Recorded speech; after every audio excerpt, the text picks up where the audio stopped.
Yeah, welcome to everyone that's joined the call. Thank you very much for being with us today. The webinar itself is, as you can see, based around best practice in international recruitment and pastoral care.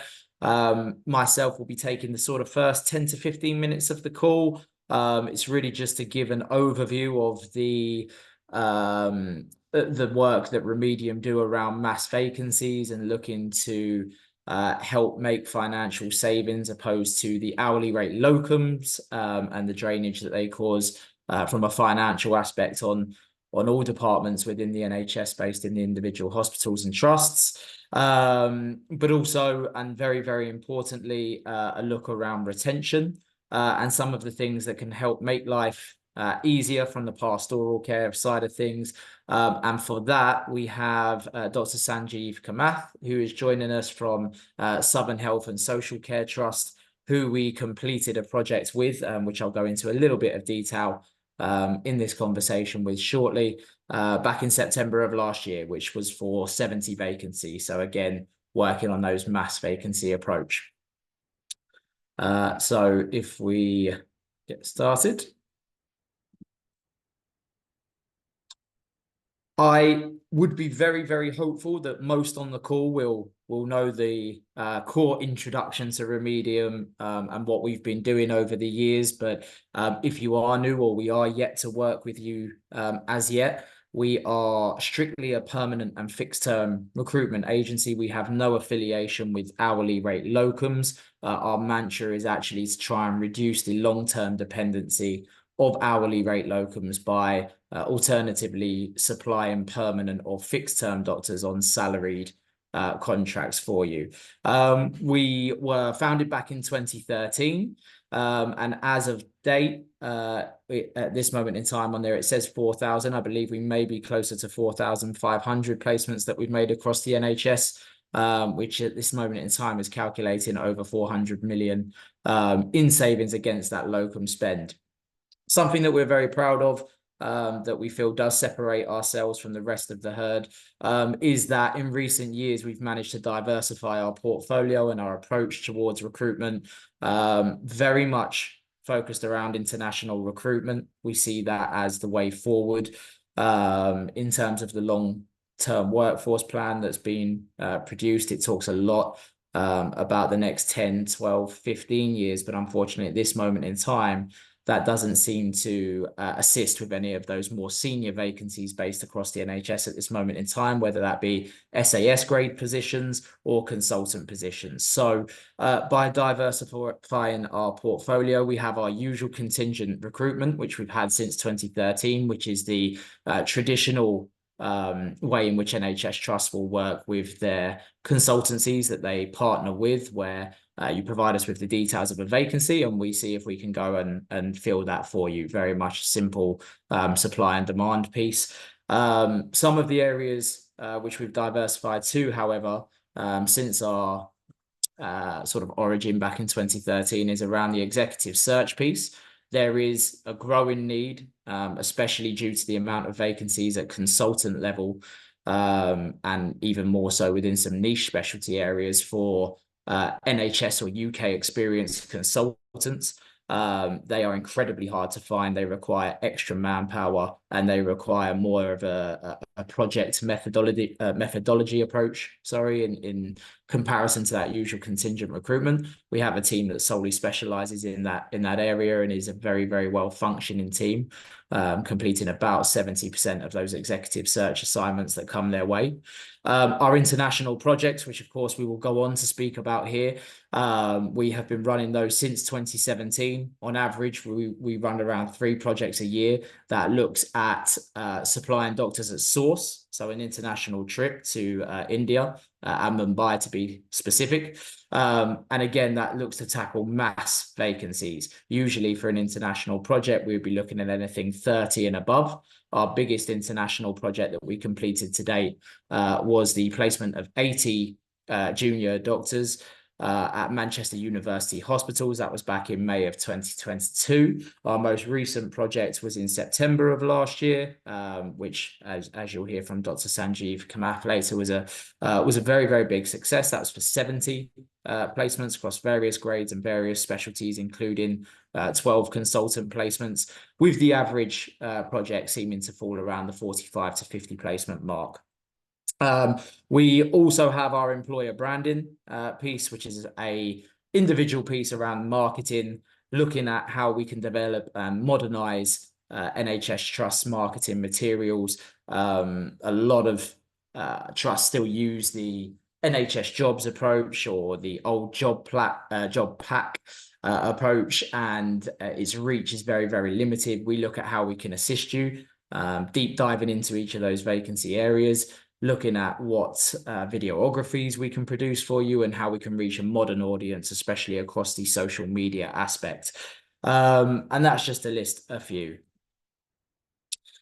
Moving on to give you just some infrastructure around the project itself. So this project actually started, or the project piece of work started around what at the time, and probably still is, the biggest in-demand specialty, which was emergency medicine. We had been in conversation and supplied to an NHS trust based in the east of England for a long, long time for multiple sort of middle grade specialty doctor vacancies at the trust. However, there was a growing need to go out to market in mass. They were being inundated with financial requests. They were not far off of going into financial scrutiny, and it was agreed that something quite radical and maybe new needed to be done. Via speaking with the current chief operating officer at that moment in time, we went out for 7 emergency medicine specialty doctors and 7 acute medicine specialty doctors, to which all positions were recruited for. And actually the feedback from that trip was outstanding in terms of keeping the departments open, running smoothly, the reduction of their hourly rate locum costs, which helped hugely decrease the spending, which was part of their large targeted area in their CIP, which was really, really good. So over the years, it has grown to those numbers that I've mentioned earlier. For the actual infrastructure and the layout of the project, it's a very, very intense few days. Sometimes people, I think, may look at it as a potential holiday, and it certainly isn't that. So what we will do, we will work with you before the trip begins to, again, deep dive into every single vacancy that we feel there's a very, very realistic chance of finding a doctor with the equivalent experience needed for that post on the project trip. Now, whilst the project trip is based in India, in Mumbai, it is very important to say that we do not target individual countries for our recruitment. That is not how we go about things. We actually work and resource via Royal College qualifications. And part of what really works well for Mumbai is its central location for a lot of doctors to be able to fly in. So on those trips, we don't just have doctors from India, we have doctors from the Middle East, Saudi, Dubai, Oman. We also have doctors from other green list countries around the area, such as Sri Lanka, who fly in. Also worth mentioning that we are on the NHS Code of Ethics. So all doctors that we recruit from an international aspect are green list countries. So we will deep dive into all of those vacancies with you and come up with a collective plan of exactly what vacancies we're going to target on that trip. Through that, Remedium will complete the resourcing and shortlisting for you. We will set up different panels of interviews, which I will go on to in shortly. And in which case, we actually have the function to be able to run 3 separate panels at once, which across a day means that we probably have the capability to interview anywhere between 60 to 80. But that is absolutely maximizing things out, and we wouldn't always recommend that, depending on sort of fatigue and the time difference as well. So day 1 on the project is a meet and greet. We will meet up with yourselves. Remedium employees will meet up with the representatives from the trust that have flown out to be part of the project. We would typically recommend anywhere between 4 to 6 individuals from the trust to fly out. Usually there is a senior member of HR, at least one, sometimes two present, depending on the number of vacancies. There is usually a deputy or medical director present, as well as some senior members from the most heavily targeted areas. So divisional manager from urgent care or from the medicine directorate, for example. We will go over everything that you can expect from the next couple of days. We will work in or around sort of coaching on the best practice for recruitment processes, and we will make sure that everything is organized for the following days to come, which are very labor intensive. Now, sometimes, and this is again dependent on the vacancies, on the second day, we will hold in-person candidate assessments. So individuals will come to where the interviews are being held, and they will perform assessments in front of you, practical assessments similar to OSCE exams, for example. In emergency medicine, it's very commonly asked for, and that's something which we have facilitated in the past, so that not only will you have the chance in later days to actually speak with the individuals and gain your perspective and ideologies around them from an individual aspect and a personality aspect, but you will actually be able to see them in operation on those candidate assessments as well. That is, again, dependent on the actual vacancies themselves and the areas that they work in.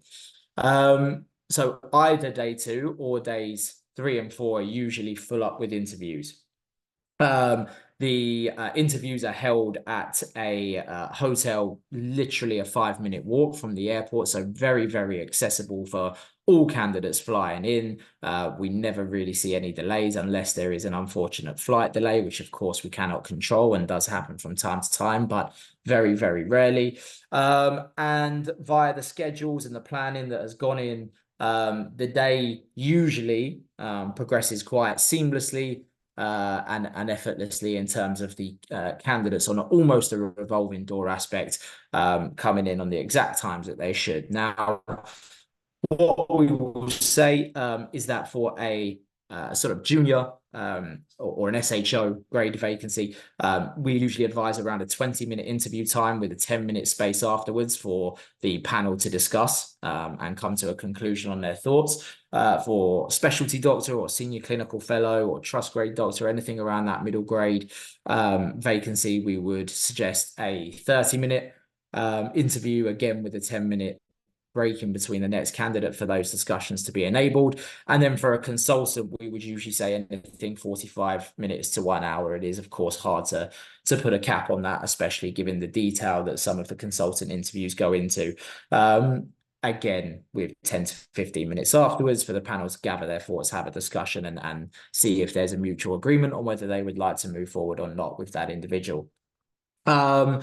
Then what we provide on this trip, some of the advantages via going this way, not just the face-to-face ability, being able to forge relationships with your future employees, gaining that level of trust, being able to witness them from an assessment point of view and be able to see how they handle in pressure environments.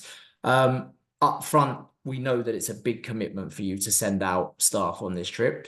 So what we will do, we will go to an extra level of vetting to provide disclaimers, which are signed disclaimers from the candidates that state not only will they attend the face-to-face interview on the day, but if they are offered, that they will accept that position. So you have that security and that safety blanket, knowing that you will be going out and coming back with doctors, and that it's not a waste of time. On the other hand, we also have Remedium employees from our team out in India in the Mumbai office. They're present with you on the day, who will sit down with the HR team and will actually ensure the conditional offer letters are sent out on the same day.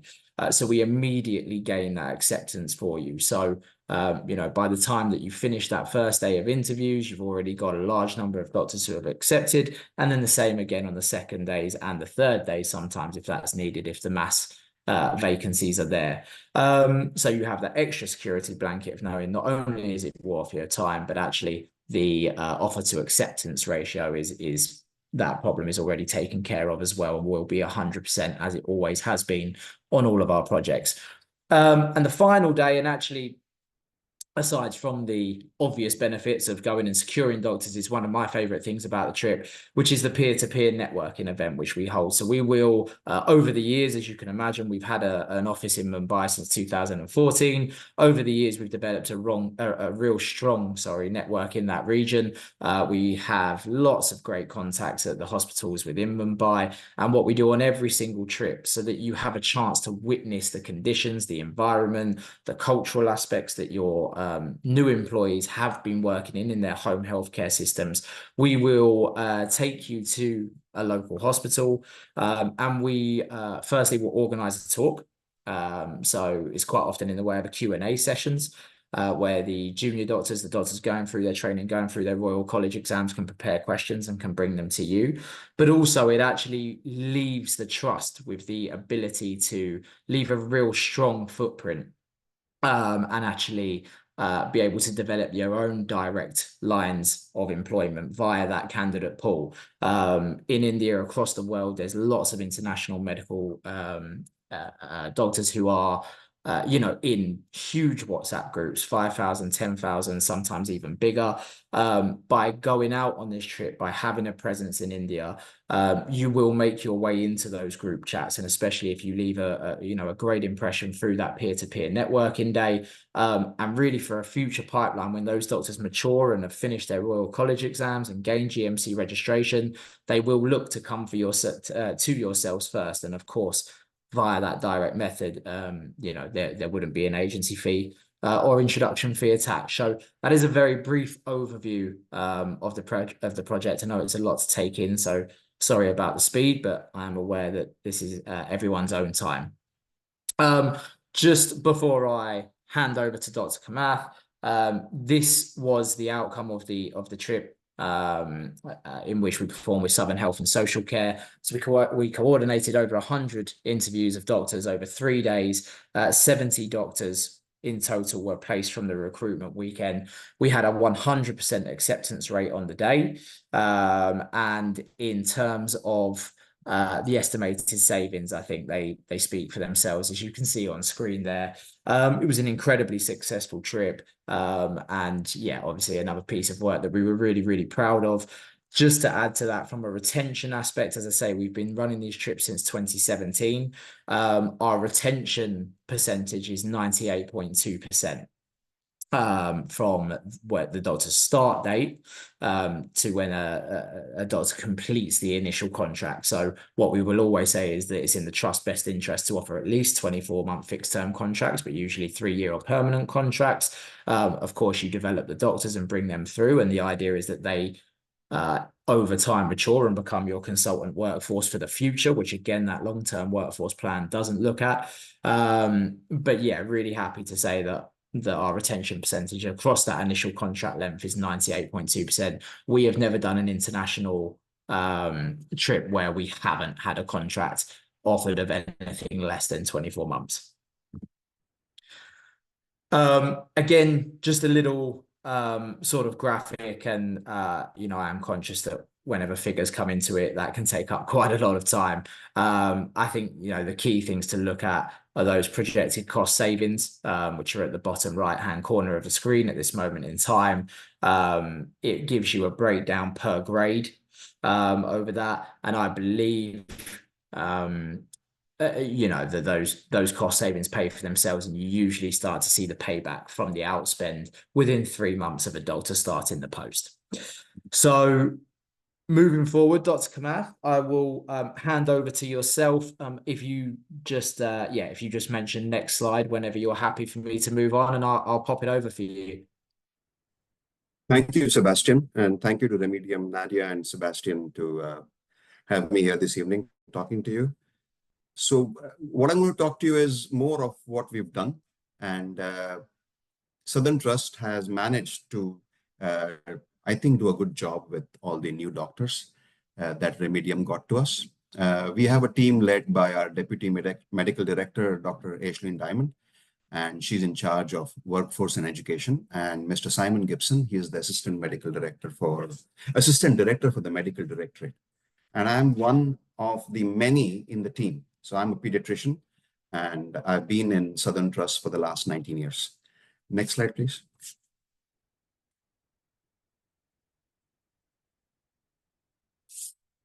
So why is this relevant? Not because it's the Euros, but it's when a new doctor walks in to work on the first day, this is what it looks like. You have tons of people looking at you. You feel judged. You feel every move of yours is being watched, and there's a commentary team probably finding out where you've gone wrong. So the first feeling that I got when I first came to Northern Ireland was this is different to what I've seen in my own country. And there are many things that have happened to me, and you realize there are certain things I would have liked if they had happened to me when I first came in. And one of it is we all have something special. We all have a talent. We all have something that is hidden. All we need to do is, bring it out. How do we do it? You get yourself into the shoes of this new doctor. You realize how they find it overwhelming, and you try and find something that connects you. Usually sport connects people, cuisine, food, locations, everything connects. So every country has different operating procedures, different protocols. In Northern Ireland, in the different hospitals, there are certain things that are done in a different way. So I always try and ensure that every person coming in is aware of these protocols. And when I said about finding hidden qualities, why is it important? Because like I said, when they come in, they feel, gosh, this is new. I don't know what I'm meant to be doing. But some people have skills, like some type fast, some do ECGs. And I mention ECGs because doing a baby ECG is probably one of the most difficult things. So if I find someone who does ECGs on babies, I always encourage them, and that sort of gives them a little boost to their, what do you call, confidence. And then we have a system for the we have a national neonatal database called Badgenet, and I give them logins. So I keep a default password for all of them, and the password I set for them is I am the best doctor. So small little things like this that will boost their confidence. Next slide, please, Sebastian. Thank you. So I always tell them that they are VIPs because they have the possibility of being valuable to us, impactful, and they can display their professional skills. So I always think that the system we have in Southern Trust, we ensure that they have a very good induction. We always set up a buddy system. So when I say buddy system, India is a big country. There are 18 official national languages, 40 dialects, and nearly 300 subdialects probably. So if I find there is a doctor in trouble, who can't adjust to the system, we ensure that they are buddied up with someone from their own state. They can speak in their own language and feel part of the team. We believe no one should be thrown in the deep end right at the start. It's all about building up slowly to the most difficult task. So what is the protocol we do? I'm sure every other hospital does this. This is not new. So we always have them on a period of shadowing. We then increase their on-call hours. So 9 to 5 is normal. We then go for the long day. So they work till 9 or half 9, and then it's the night on call. So we make sure they're orientated to the whole place before they jump into the deep end.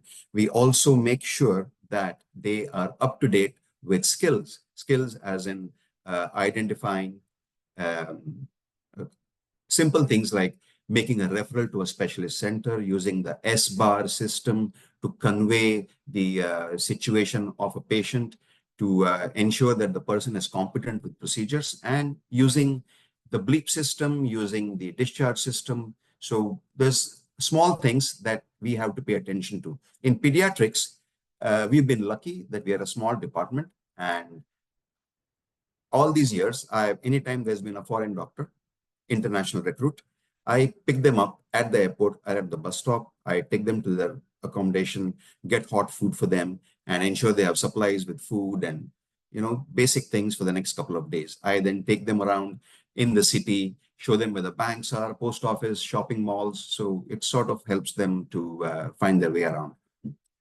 Next slide, please.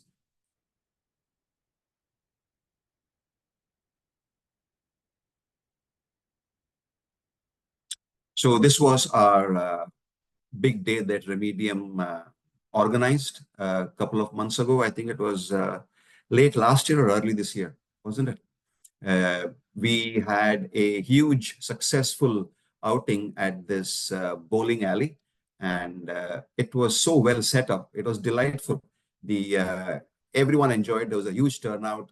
The Remedium staff were so good, they even found out that the spouse of one of the doctors was celebrating his birthday and they got him a birthday cake. So I thought that was a personal touch to the whole system. And so these are things that then assist you in ensuring that they feel part of the team.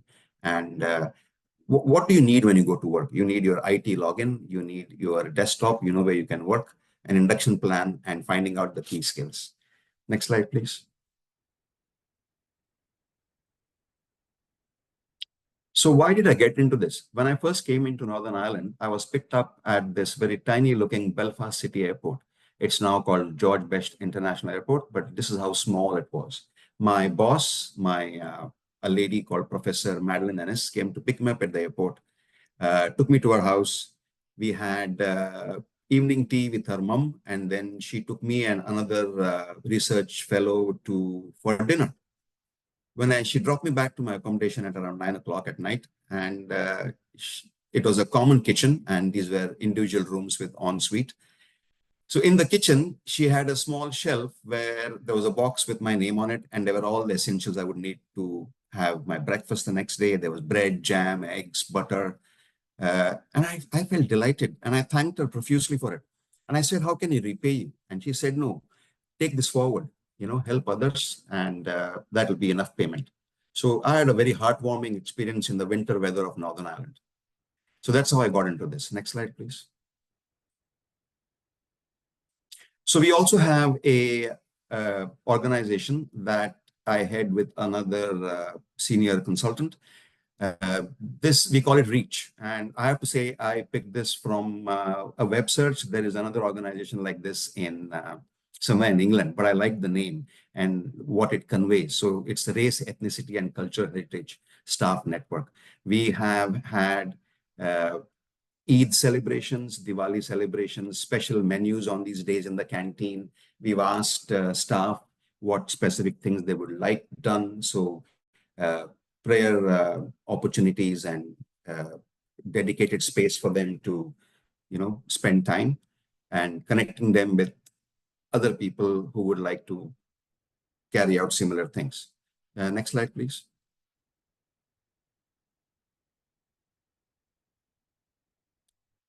So what do you need to make them feel welcome? And so I spoke about practical tools and experience, IT, logins, documents, protocols, procedures, a good set of induction documents. We have an app called OLUS. OLUS in Irish means knowledge. And in that app, we have a section for the international medical recruits. It has, apart from the medical guidelines and protocols, it also has links to shops of African origin, Indian origin, shops that sell food from Eastern Europe. We have names of people who would you can join them for a hike, you want to go cycling, local sports center. So that app has this one section with tons of information. And I think that has been a very good development due from our team.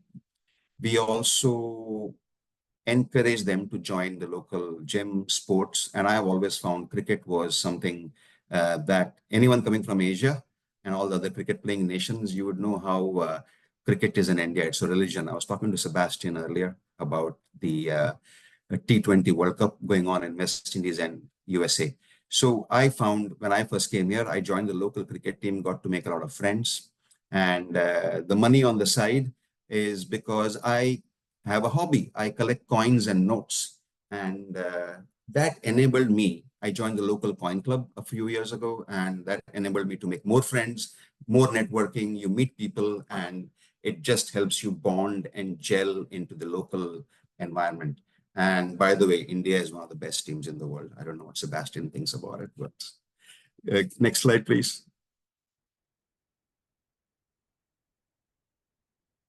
So what's our take-home message? It's not what you say that matters, but it's the manner in which you say it. And I think that's the biggest thing. If I tell someone, do this, and my tone is do this. And if I say to someone, do this, or can you please do this, that's what makes a difference. So I think tone is important, being kind is important, empathy is important, but I tell them all the time that I will pamper you, but there is no substitute for hard work. And when it comes to work, I want you to give me your best. And I think all these things allows us to get the best out of them. And I'll hand over back to Sebastian if you have any questions. Thank you.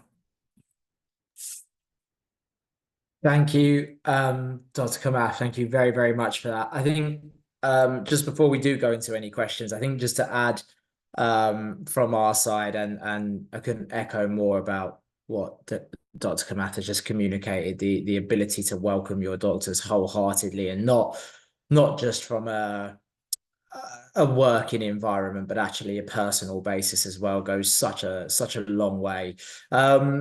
Remedium are at hand to assist on this. We are at hand to help on every part of the journey. A couple of things which we can offer that make us very unique and actually stand out in this industry.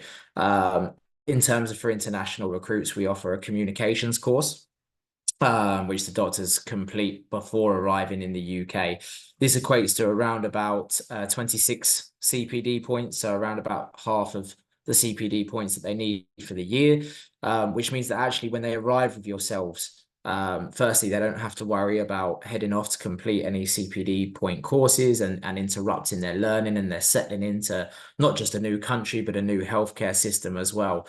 But also actually the biggest feedback that we've received in our 11 years of doing this so far is with international doctors, it's very, very rarely a clinical concern that is brought to the forefront.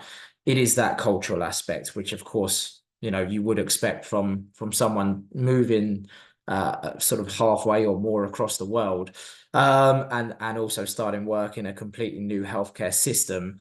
I touched on it earlier. That is part of what the peer-to-peer experience at the hospital allows you to see. It allows you to see the environment, the conditions that those doctors have been working in, perhaps gain a bigger understanding into why they are the way they are, why they practice the way they practice, and actually months in advance, you can start putting together a really tailored induction program, which is going to directly tackle those things.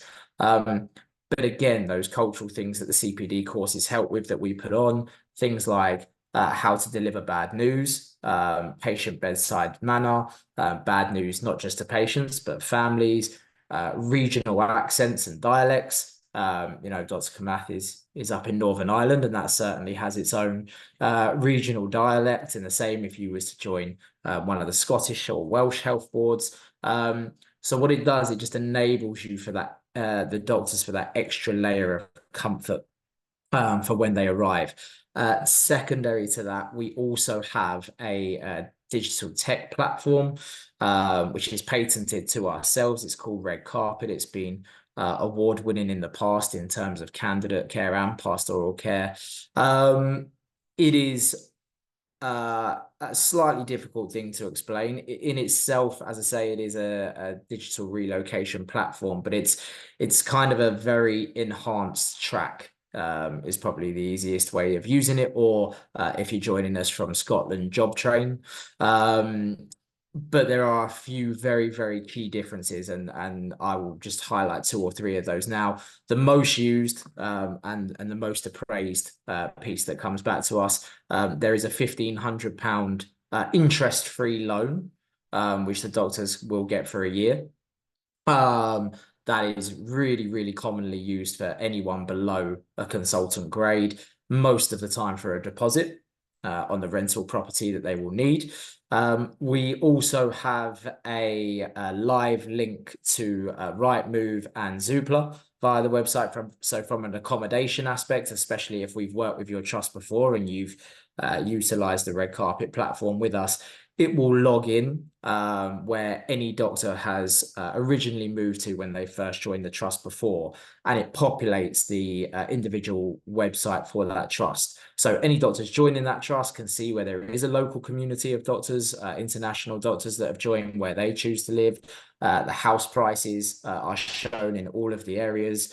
So, if the details given to us, a very specific 1-bed or 2-bed flat within a 15-minute walking radius of the hospital, where we can very, very quickly direct you to your best options via that real-time link, which is really, really beneficial as well. So they're probably the two standout things. Alongside that, we, of course, have individuals in our onboarding team whose sole function is to make the relocation for doctors as straightforward as possible, to the point where they almost feel that they just have to board the plane and arrive to their new job and their new location.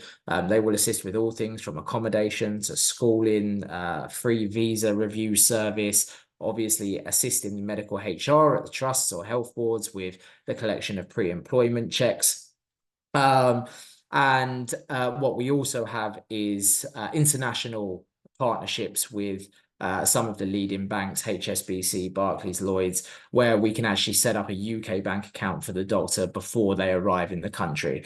Again, this allows them that when they arrive and they start the position with you, they don't have to go off for 1 or 2 unnecessary days and disrupt that induction program or period, which can be so, so vital. So yes, just felt that could be worthwhile adding. Dr. Kamath, I can see that you have a question. Yeah. So thanks for reminding Sebastian about the red carpet package that you have. So we have 2 sets of meetings every week. Just a bit more detail. So on Mondays, we have a meeting, 6 of us, and we are involved with education. And in that, we do deal with breaking bad news and communication scenarios. So we have identified people who have had difficulty with DNA CPR discussions, breaking bad news, and we hold simulation scenarios, which we run every Thursday, either in Daisy Hill or in Craigavon, the 2 sites for the Southern Trust. We also have a meeting on Friday, which is very multidisciplinary. It was to do with accommodation. That was in a lot of demand. So all doctors who came in, we used a 4 to 6 week limit to allow them to stay in hospital accommodation, during which time they could find out where they could move in. We also provided them with letters for landlords because they had no references. So the trust HR gave out letters from for the landlords. We also what else did we do? Yes. So we've recently received a lot of requests for people who wish to apply for a driving license. And you have to know them for 2 years. You can't know all of them for 2 years. So we have a letter saying we've recently recruited them. They have been vetted, GMC registration on board, and we would like you to approve our signature as knowing them, but not for 2 years. The other thing we have identified is we've tried and ensured, so everyone needs to have mandatory emergency life support courses. They run by different names: ALS for adults, APLS for pediatrics, ATLS in ED. So we've ensured that they get some pre-course training, so which again is incorporated in our Thursday sessions. So that has been very successful. So I run that along with a emergency department colleague called Dr. Brian McMaster.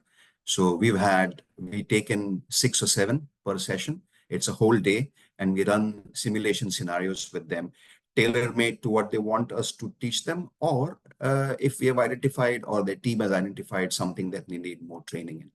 So we've had a lot of success with this. Thank you. That's great. Thank you very much, Dr. Kamath. Okay, I know that's a lot of detail shared and perhaps a lot of information to take in. As mentioned before in the emails when the links went out, this is recorded. And if you would like a recording to be sent out, then please do let us know.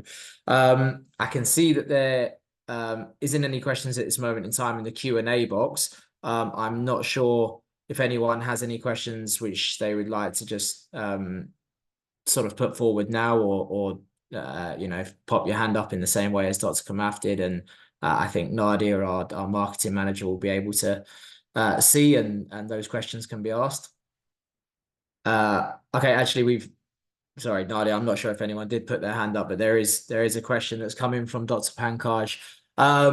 when is the next recruitment drive? That is dependent on when a trust would like to go out. So the way in which this usually starts is that I would meet with several individuals from the trust, usually clinical directors, all the way up to your sort of C-suite level individuals, CPO, Chief Medical Officer, and COO. And the conversations begin around what the actual specific needs are of the trust, where you've struggled, why you've struggled. There's a very candid conversation about how we can assist and how we can support. We are totally transparent with the vacancies that we feel we will be successful with from a recruitment drive, and of course those that we won't, and we will let you know. There's also usually a lot of back and forth in that time because we want to maximize the actual benefits of the trust for you. So sometimes it's a case of, well, you know, if we can't provide at a consultant level, can things be worked around so that perhaps a specialty doctor or a specialist role can be negotiated with the view of within 2 to 3 years, the doctor going through Caesar and becoming part of your consultant workforce for the future. We know that in some niche specialty areas, most of your pathology, some of your radiology subspecialty areas, geriatrics, gastro, there's a global shortage in those areas. So it's a case of what can be done, what different supply routes can we look at, and would that work for yourselves? And obviously sometimes it really does, and sometimes it doesn't, which is completely fine. After all of those talks have gone through, and a business case needs to be put forward, the finances need to be signed off. And then it's a case of the trust identifying when would work well. For ourselves, it usually probably takes us around 6 to 8 weeks to resource. But that is if you're looking at our average size trips of 45 to 50. If it was less, we could probably put stuff together within around about a 4-week period, depending on the vacancy specialty areas. So I hope that answers your question, Dr. Pankaj. And Nadia, I'm not sure if anyone has their hands up. I can't see on the screen for myself at this moment. Not just this second. Okay, no problem at all. Well, the only thing left, I guess, in which case, firstly, Dr. Kamath, thank you very much for your time and the information that you delivered. I'm sure that a lot of people will have found that very helpful. I can certainly see some comments coming in the chat around that already. And if you do have any further questions, it is myself that's directly responsible for the international project trips. Please do feel free to contact me whenever you would like. I will come back to you as soon as possible, time willing. You can see my email address at the bottom there. Remedium has put together its own white paper around the workforce plan, areas where we think it will work and will serve purpose, and other areas where we don't, and actually our alternative suggestions of what could work well in that time. I believe you'll be able to scan that QR code that is on screen at this moment in time and view that. But yeah, as I say, any questions, I'm always happy, no matter how small or big, to answer those for you. It'd be really great to, if you would prefer to book in a Teams call or anything along those lines, also really, really happy to do that as well. But thank you everyone for logging in, and I hope that you found this webinar informative and very, very helpful. And I look forward to potentially hearing from you all. And Dr. Kamath, thank you one more time. Thank you. Cheers. Thank you. All right. No problem. Thanks a lot, everyone. Take care. Bye-bye.